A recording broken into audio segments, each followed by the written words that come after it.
Thank you very much for the invitation. As Julie mentioned, I want to talk about building smart AI and how deep learning can get you into deep trouble. And I didn't mean to be alarmist with the title, but the fact is that with the emergence of any technology, there's potential to do great things or to do really bad things, right? Nuclear energy has potential to illuminate the world or blow up the world. And so we need to think about how we harness these technologies. So first, the fundamental question, why should we care, right? Everyone's talking about artificial intelligence these days. Why does it matter? And from my perspective, a lot of people are focused on the ability of AI to automate repetitive jobs and tasks, saves us a lot of time, and that's valuable, but as an economist, I'm more interested in the ability to help human beings make better decisions, right? There's a whole field of economics called behavioral economics, which finds that we as human beings, we're really bad at making decisions. We suffer from all these different cognitive biases that we're not even aware of.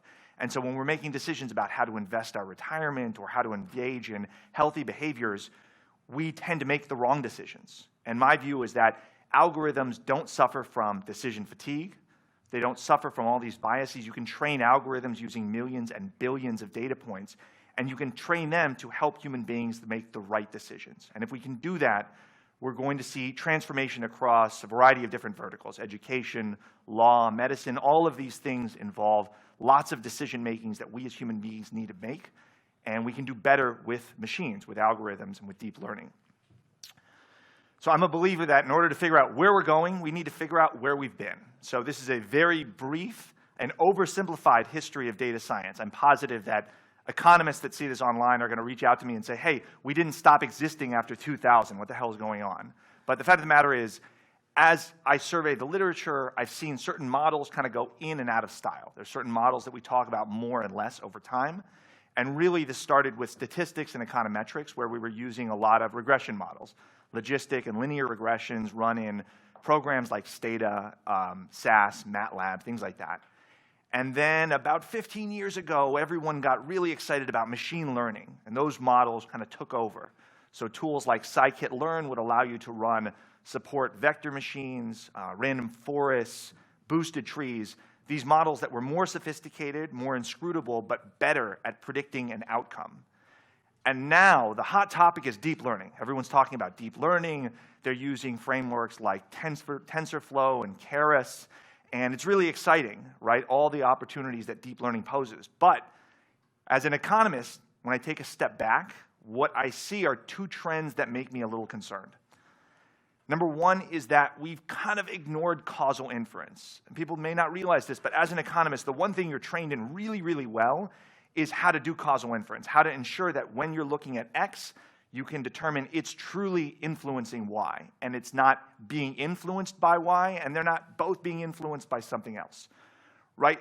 Along the way, we kind of said, you know what, we don't care as much about causal inference. What we're mostly interested in here is prediction. If I can predict an outcome, whether someone's going to click the buy button or any number of different metrics, that's what matters the most. And for me, what this constitutes is the why, right? Why does one variable influence another, or does it in the first place? And so I see with these models, as we're moving to machine learning and deep learning, we're losing the why. And I'll explain later why that's important. The second is transparent models. That's really what these econometric models were built in. If you give me enough scratch paper and a pen, I can replicate the results of your classical regression, because at the end of the day, it's just matrix math, right? Now, as we've shifted to machine learning models, and especially to deep learning, the interrelationships there are so sophisticated that there's no human being on Earth that can replicate those results. We don't know how the computer landed as the results that they did. We only know that they're probably right because they're better at this sort of thing than us. To me, that's the how, right? When you're looking at different variables, how are they interrelated? We've lost sight of that, and as these models have shifted towards those black boxes, we're missing the how. So I'm going to give you 60 seconds on deep learning. At the end of the day, a model takes an input and it translates it to an output. So let's say we're trying to estimate the price of a home, right? We're trying to predict that value on the market as a function of, say, 3 variables. The inputs are, let's say in this case, it's number of bedrooms, square feet, and the type of neighborhood that it's in, right? A simple linear model just looks at 3 weights and essentially reweighs those so that we get the best estimate of price as a function of the 3 variables that we're looking at. It's really simple, and people may not realize it, but this is actually a neural net. It's just a 1-layer neural net, and all it has is 3 neurons. Right? Now let's add some complexity, because we think we can do a lot better. Right? We think that when you're looking at the number of bedrooms, it matters the number of bedrooms in an urban or suburban home. Right? Or the number of square feet matters variably with the neighborhood and the number of bedrooms. Right? There are interrelationships there and nonlinearities that aren't accounted for by this really simple model that we built via regression.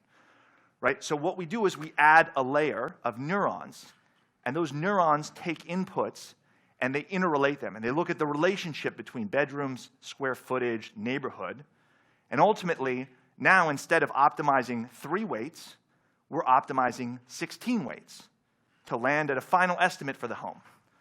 So the good news is that these models generally predict better than the simpler models. The bad news is we need a lot more data because we have these 16 weights to calculate. We need a really powerful computer to be able to do that. But the reason why these models have gotten so popular is that at the end of the day, they're better than this model at making a prediction.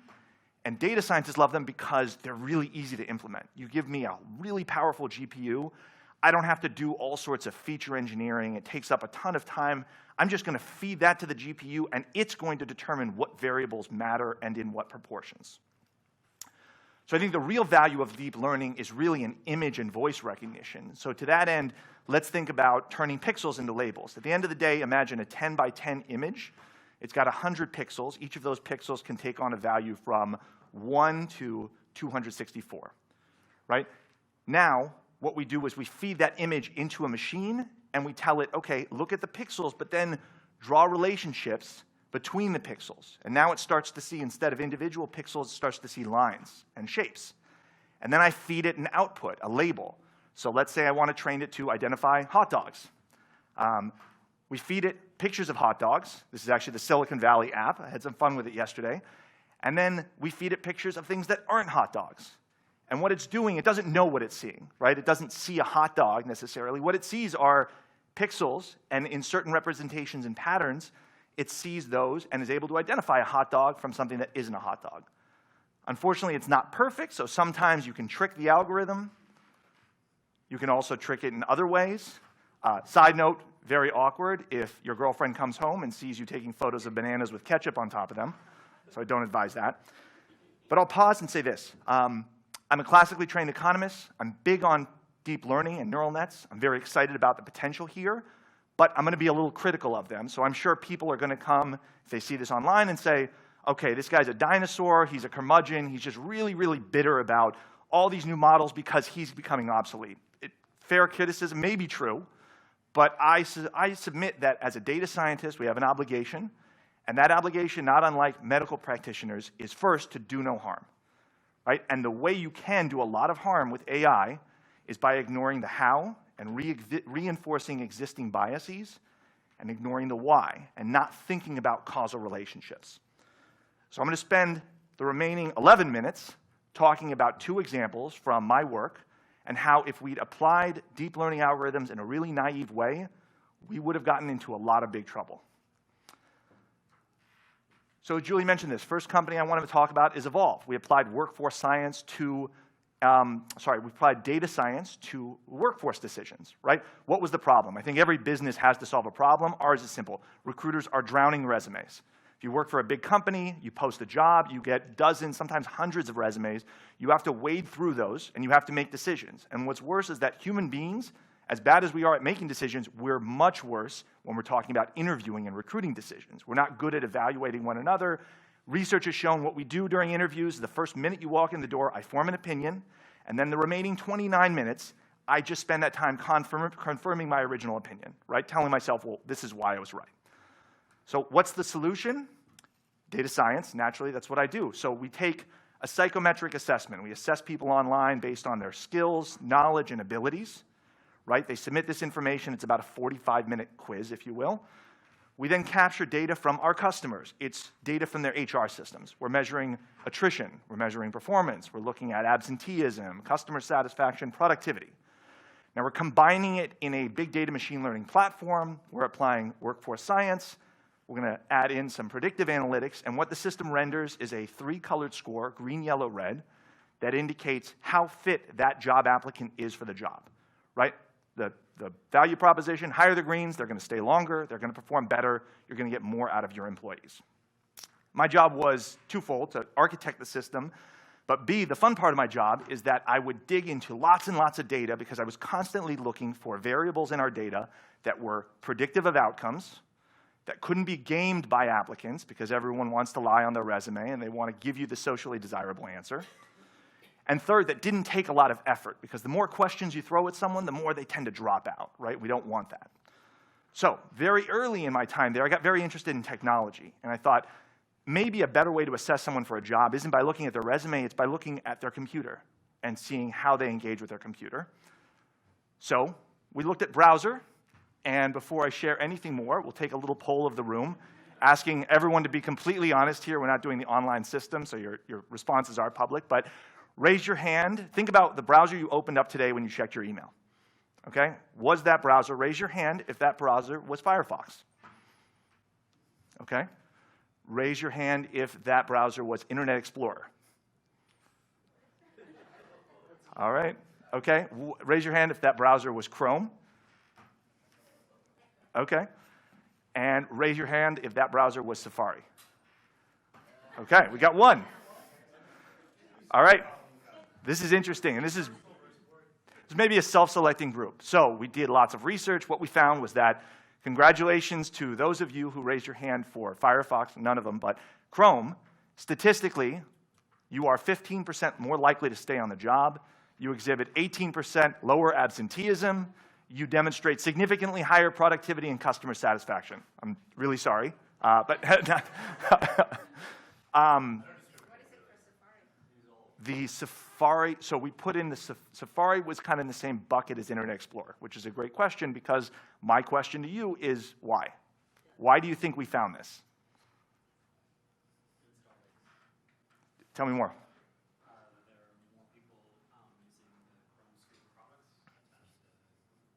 So could be numbers, but go ahead. Sorry. Have you read Originals? What's that? Originals? Yeah, this was in that. I just read this part of the book, so I was like, oh. Fair enough. Internet Explorer and Safari come installed. You have to take an extra step to install Chrome or Firefox, which goes like going above and beyond what is given to you. Yep, that's exactly it. And Adam Grant put that in his book and sent me a bunch of emails about kind of mining it. But it was initiative, right? You were showing initiative. You were taking some initiative to improve your productivity. It doesn't mean if you install Chrome on your computer tomorrow, you're going to be more productive. It means that it showed us something about you. So this is actually a two-part question because, first off, this, for me, is the holy grail. What we discovered was that we've discovered an incredibly predictive outcome that couldn't be gamed because people weren't really giving it to us voluntarily, and it took a microsecond to gather this information. For me, this is the holy grail because this is almost as predictive as the rest of the assessment itself, and it takes no time at all. Now, I will say we did some more research, we analyzed some more data, we conferred with leadership, and we decided that we weren't going to use it at all. Literally discarded it.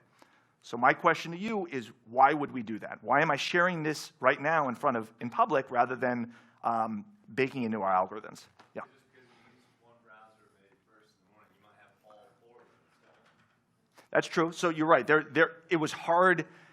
It is hard. There are corner cases. It's hard to fit. You know, we'd see people use multiple browsers, and you might be using a friend's computer, so it wasn't 100% high fidelity signal. But The other is if you work for a corporation and you were using their computer, and they mandate to you what you should use, so the default ends up being what they do. that's true. True as well. But remember, this is in the context of hiring decisions, right? We are making hiring decisions based on this data. So what concerns would you have about this? Again, it's not true in all cases, but what we discovered was that in digging in, we found that, yeah, people showed more initiative when they used Chrome and Firefox. We also found younger people tend to use Chrome and Firefox. These are workforce decisions, right? If we used this in the algorithms, we were being ageist, right? We were being discriminatory. If we had applied a deep learning algorithm, we would have gotten in a lot of trouble. Now let's talk about, there are other companies that are doing the same approach, but they don't use psychometric profiles. What they use are video interviews, right? It's the same thing as the hot dog app. It takes a bunch of pixels, it draws association between the pixels, it identifies lines and shapes, and then you feed it labels. And the labels you might feed it are, this is someone who's promoted very quickly, or this is someone who left after 15 days, right? And it's able to associate, no question. They can associate images, pixels, shapes to the outcomes, and they're very effective. What concern would you have about a video interviewing tool like that? Tell me more. Based on the appearance of someone Yeah, and their speech and their communication style. that's exactly right. I testified before the EEOC 6 months ago, and what scares the hell out of them, imagine what if you had a workforce where the people that tended to rise to the top very quickly are white men, right? And the algorithm doesn't know what it's seeing. All it knows is that it sees white men, those are greens, right? This is hypothetical, and again, I haven't communicated with those companies that are doing this, but it's a concern the EEOC has. What if women in the workplace kind of stay in the same place, right? Things are biased against them. It's hard for them to move up. Okay, maybe they get assigned yellow scores. And what about individuals who are minorities, right? If you're a really toxic workplace and minorities tend to be asked to leave more quickly, you could end up with this incredibly biased algorithm that, by the way, is not even going to fix your problem. It's going to reinforce existing biases, right? So this is example number one. If you don't understand the how and you don't do some more digging and you just rely on the results of a deep learning framework applied to this data, you would end up with the exact opposite solution as what you're hoping for, right? This scares the hell out of me. Number two, so let's talk about the why. I've built a company that optimizes chat. What's the problem? Well, the way you interact with companies, between companies and customers, it's changing. It might be in person or on the phone. You might interact with a sales associate. It might be via digital channels, websites, apps, so on and so forth. But those are rapidly converging towards chat and messaging. What's driving that is two things. Number one, companies like it because technology allows chat agents to interact with multiple people at once, and because bots are slowly creeping on the scene. But number two, we're seeing a lot of millennials. Millennials love to chat and message. I'm told if you have a teenager that you can appreciate this. But companies that are using chat and messaging to communicate with their customers, they struggle because they spend all this time and energy managing their brand voice, ensuring that that voice comes through and that people understand that personality that they're trying to convey. They're trying to optimize certain KPIs, whether it be a sales conversion or customer satisfaction. And they know their brand ambassadors, those people on the front lines, they're ultimately chat agents and sometimes bots, right? How we communicate is truly important to building strong relationships. They need to figure out how do we optimize that. What's the solution? I'm a little bit of a one-trick pony, so this is going to seem very familiar. We take data. We take chat data. We take KPI outcomes that the companies care about. We throw it into a machine learning engine, so we house it in data warehouse. We apply a lot of natural language processing that picks out all these different cues, emoticons, exclamation marks, sentiment. It's looking at positive and negative affirmative words. It's looking at first-person pronouns, literally hundreds. Apply machine learning, and then offer up to human agents feedback, scores, recommendations about what they're doing right and wrong in order to optimize the conversation. Right? The good news is that it works. We're seeing, for companies that utilize the technology, 25% lift in chat-based revenues. You may ask, well, how the way in which the person talks to me matter? And the answer is it actually matters a lot. If we're looking at sales conversion behavior, we bucket these things, 4 buckets representing like demographics, where someone is chatting from, what they inquire about. What we find is that the buckets representing chat behavior, effort, friendliness, responsiveness, and emotion, that accounts for about 62% of the outcome. It's no surprise, right? When you're chatting with a sales associate, if they get you, if they're making jokes and you guys are laughing, you're probably happier, you're more likely to buy. So let me give you one more cautionary tale. We learned, so I'll set the stage here, in the course of working with a large company, about 25 million in annual revenues, they give us 200,000 chats, and they say, hey, what are we doing right and wrong? We fed it in the engine, we reverse engineers best and worst practices, right? We ultimately came back to them and said, we think we understand what makes for good and bad conversations. We're going to feed this information to your agents in real time so that they know the right way to engage. So we did that, and I'll give you an example of something we learned that we didn't realize going in. So read this conversation. I'll give you guys a second. right? Pretty quick. First off, how's it going? How's it trending? What do you guys think? Good? Poorly? Probably poorly. Give me a score of 1 to 100. Where would you rate this conversation in terms of 12? Okay. So the system was a little bit more forgiving. It said that it's basically not, insurmountable. It's seen worse, okay? But here's the amazing thing. You're now chat agents. You're coaches for these chat agents. There's a chat agent there. What would you tell them to do? What are they doing right or wrong? What advice would you give? Empathy, I'm sorry to hear that. Mhm. Or sympathy. Understanding. So understanding, maybe sympathize a little bit more. Hey, I'm going to fix your problem. Any other recommendations? Repeat back what they told you. Repeat back what they told you. Mirror Yep. what they said, so they know you hear that. That's great. We actually have found that helps a lot. And by the way, I should have pointed out, this is linked to customer satisfaction scores. It's really important to recognize that, right? We looked at CSAT, but how happy was someone with the interaction? That was the outcome we're trying to predict. So the funny thing is that when we had the system determine, well, what advice would you give the chat agents? They actually gave the exact opposite advice that Julie gave. They said, use fewer empathy or sympathy words to improve friendliness. And what it saw was, you said the word sorry. Okay? So why would it do that? Person's already upset. So it evaluates it as associated with negative conversations. That's exactly it. Let's look at the worst keywords that an agent can say to a customer. What's at the top of the list? Inconvenience, apologize, sorry, delay, confusion. The system doesn't understand cause and effect. It doesn't understand that that person was unhappy initially and they were probably going to have a tough experience. What it saw was that every time you say sorry, this ends up in a bad place. So don't say sorry. Right? It's the exact opposite advice you would want to give. You might want to A/B test, offer some free product or free shipping. But this is one of those things where when you ignore causal inference, you end up in a lot of trouble. Naturally, when I present, people ask, well, it's a bot, or it's a human agent. How much damage can a bot or a human agent really cause? And the answer is a lot. This is my favorite conversation of all time, bot fail. Indigo is an airline in Southeast Asia. Thank you, Indigo, for sending my baggage to Hyderabad and flying me to Calcutta at the same time. Brilliant service. Hashtag die Indigo. Indigo bot responds, glad to hear it. Hashtag keep flying 6E. And the response is, are you serious? What do you think the odds are he's going to come back to Indigo again? It was not a great interaction initially. And then the other thing I have to poke fun at, Microsoft, right? The bot that Microsoft built that was taught to be anti-Semitic, homophobic, and racist, right? Can cause a lot of damage if you get the wrong information out there.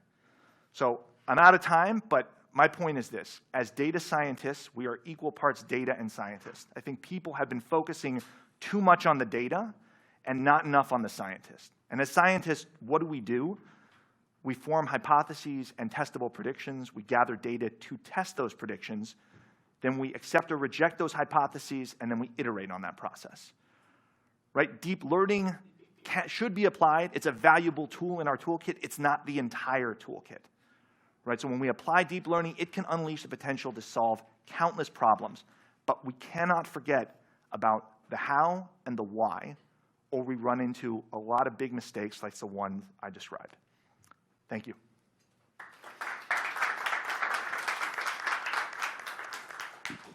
Thank you, Mike. Fascinating. I'd like to kick us off with a question and just ask you to talk a little bit about how some of this relates, how some of the deep learning concepts relate to social impact, and if there's anything Rapport Boost is doing on that side. Yeah. So first off, I always think these are tools that are meant to solve problems, and really where we're going to see the social impact is in very creative data scientists that come up with ways to use them. I'll give you a great example. Literally last weekend, I read about a company that has built a way for drones to identify endangered species. So they use deep learning, and they train these models to identify an elephant or a rhinoceros. Then they've trained these drones to follow them around, right? And then they also train them to identify when there are poachers lying in the bush waiting to poach the animals. When they see that, they call a park ranger. They basically intervene. So, there's ultimately the way that these are going to solve problems is by data scientists being very creative about identifying ways that these algorithms can be used to solve really core issues. As far as Rapport Boost, so I'll be honest, our customers are large companies. they're engaging with customers, we do think that walking away with a better experience, look, a lot of the metrics that we're dialed into are things like sales conversion and order size, but we actually think that by walking away with a good experience, we work with health and beauty companies, and we find that some of what they provide is a lot of consultative help. Hey, this might highlight your eyes, whatever the case may be. And we find by using the right language, someone walks away with a better experience, potentially a better self-image. So I think there are absolutely opportunities. Look, it's a for-profit startup, and that's our motive. But ultimately, engaging with someone the right way doesn't just move more product. It actually creates a better experience. Makes sense. Thank you. Mm-hmm. Who else?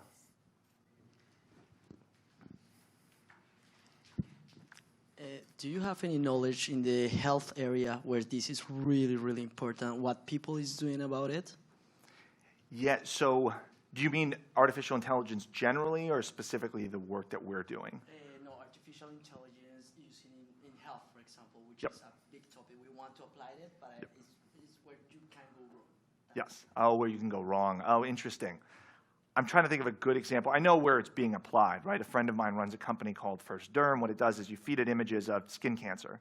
Doctors are generally pretty good, but sometimes they miss skin cancer biopsies. And so when you feed images of skin cancer, the algorithm can be trained to do better than a doctor at identifying those issues, right? Off the top of my head, I can't think of one where it can take you down a bad path. That, to me, seems pretty straightforward, but I do think in the same way that applying this technology kind of willy-nilly without examining the implications can get you into trouble. I'll get back to you, but I can think of ways that this could do some damage, right? Could misdiagnose people. Yeah, exactly. In the case of cancer, you're explaining. If you say to somebody, you have cancer, that's a big no. Mm-hmm. Or somebody had cancer and you didn't catch it. Yep.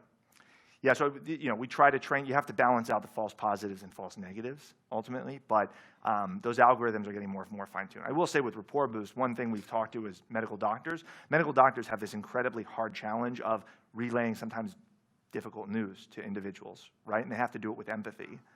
And so to the extent, Julie, you mentioned how can we kind of help social good, we're helping people with their EQ, right? We're training human beings on their emotional intelligence, and there's no question, there's a component of the diagnosis that's just the information, but there are probably better ways and worse ways of conveying that information, and that's something that we really do want to explore.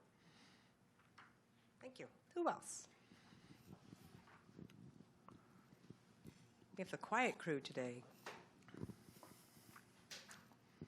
Well, one more. Thanks so much for your presentation. It was really interesting. I really like the slide where you put together the insights gained from all this data to say, well, sorry, apologize, and a lot of these words are the worst to use. I would love to hear kind of what are some of the other unexpected insights you found through going through the data, because obviously applying it to customer service is a really fascinating area.